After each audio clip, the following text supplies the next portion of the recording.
तो आ गए आप बड़ी अपडेट सुन के।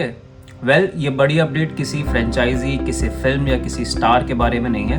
ये अपडेट है ओसीडी टाइम्स के बारे में। सबसे बड़ी खबर, मैंने वायरएफ में अपना रेज्यूमे भेज दिया है, फाइनली अप्लाई कर दिया है फॉर्मली। बट मैं कुछ ज़्यादा एक्सपेक्ट नहीं कर रहा हूँ, क्योंकि जो मैं करना चाहता हूँ वो बहुत डिफरेंट है उससे जो वायरएफ करता आया है। और किसी भी बड़ी कंपनी या कॉरपोरेट में ऐसा नहीं होता है कि कोई एक इंसान आएगा और उसके लिए पूरा सिस्टम चेंज कर दिया जाएगा। जो वो कभी नहीं करते आए थे वो करना शुरू कर देंगे। But at the same time ऐसा भी कभी नहीं हुआ है कि किसी फ़ैन आर्ट को या फ़ैन क्रिएशन को फॉर्मली रीपोस्ट किया हो किसी स्टूडियो ने और उसे अपना फॉर्मल पहला कम्युनिकेशन बनाया हो एक फिल्म के बारे में। तो ये भी पहली बार ही हुआ है। So let's see, I am manifesting, hope है, बट मैं बहुत ज़्यादा इस पे सोच नहीं रहा हूँ। मूविंग फॉरवर्ड धीरे धीरे मैं यूट्यूब और अपनी वेबसाइट पे ज़्यादा फोकस करना चाहूँगा और इंस्टाग्राम धीरे धीरे थोड़ा सा कम हो जाएगा, क्योंकि ना मेटा के रूल्स फेवरेबल है ना स्ट्राइक्स का कोई भरोसा है। तो एक प्लेटफॉर्म पे बहुत ज़्यादा रिलाई नहीं कर सकते, इसलिए मुझे थोड़ा सा डाइवर्स करना पड़ेगा। इसमें थोड़ा टाइम लगेगा, थोड़ा सा हो सकता है आपको अपडेट्स वगैरह कम मिले, बट विद टाइम ये चीज़ें बहुत ज़्यादा इम्प्रूव हो जाएंगी।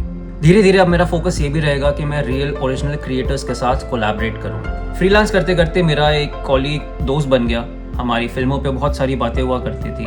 And with time he went to Hyderabad and started pitching to Studios.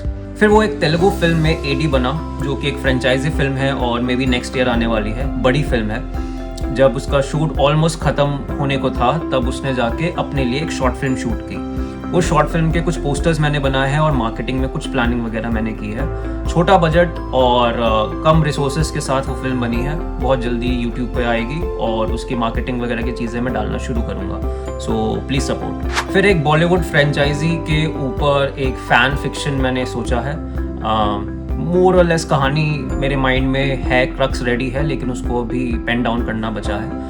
अगर आपने अभी तक मेरे फ़ैन फिक्शंस नहीं पढ़े हैं वेबसाइट पे तो प्लीज़ चेक देम आउट। ये भी कुछ इंटरेस्टिंग होने वाला है, आपको आई एम वेरी श्योर अच्छा लगेगा। इसके अलावा मैं एक ओरिजिनल फिक्शन पे भी काम कर रहा हूँ। एक राइटर है जिसने मुझे अप्रोच किया था और उसके बाद हम एक कहानी डेवलप करने लगे और मोस्टली वही लिख रहा है, मैं थोड़ा बहुत गाइड कर रहा हूँ एंड इनपुट्स दे रहा हूँ अपने। एक ओरिजिनल फिक्शन है।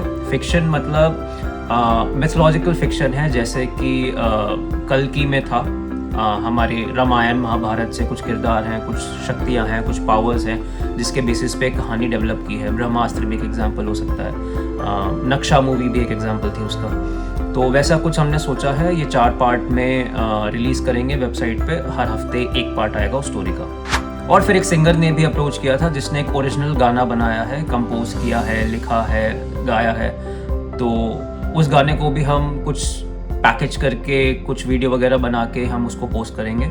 सो या this that. So moving forward original content बनाने या कोलैबोरेट करने पे ज़्यादा फोकस रहेगा। So if you are an artist, if your friend is an artist, अगर कोई कुछ बना रहा है तो प्लीज़ रीच आउट। ज़रूरी नहीं है कि सबके साथ कुछ हो पाए, बट जितना भी हो पाएगा, जिस भी कैपेसिटी में हो पाएगा उतना हम ट्राई करेंगे। So March was quite hectic for me for a lot of reasons. हाँ, वायरएफ वाला वो हुआ विच वॉज क्रेजी, बट उसके अलावा बहुत सारी चीज़ें थी जिसने स्ट्रेस दिया मुझे। तो अब मैं थोड़ा सा माइंड क्लियर करने के लिए आ गया हूँ सिंगापुर। अब मैं यहाँ पे थोड़ा घूमने वाला हूँ, थोड़ा ब्रेक लेने वाला हूँ, तो पोस्ट वगैरह थोड़े कम आएंगे और हो सकता है मैं केसरी 2 ना देख पाऊँ। अगर यहाँ रिलीज़ होती है और मेरे आसपास के थिएटर में लगती है तो मैं देख लूँगा और रिव्यू करूँगा, बट अगर नहीं हो पाता है तो may be ground zero and Kesari 2 मैं अभी ना देख पाऊँ।